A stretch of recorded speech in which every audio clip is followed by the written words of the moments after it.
Good morning, students. നമുക്കിന്ന് English പഠിക്കാം. Page number 7.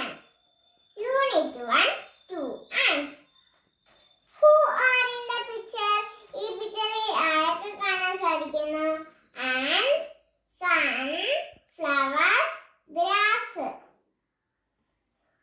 How many ants are there? ഇതിൽ എത്ര ants ഉണ്ട്? 2 ants. It is a fine morning. എന്നുവെച്ചെന്താണ്? ഇതൊരു നല്ല പ്രഭാതമാണ്. 2 ants go out of their homes. എന്നുവെച്ചെന്താണ്? അവർ രണ്ടുപേരും അവരവരുടെ വീട്ടിൽ നിന്ന് പുറത്തിറങ്ങി. They are good friends. എന്നുവെച്ചെന്താണ്? അവർ രണ്ടുപേരും നല്ല കൂട്ടുകാരാണ്.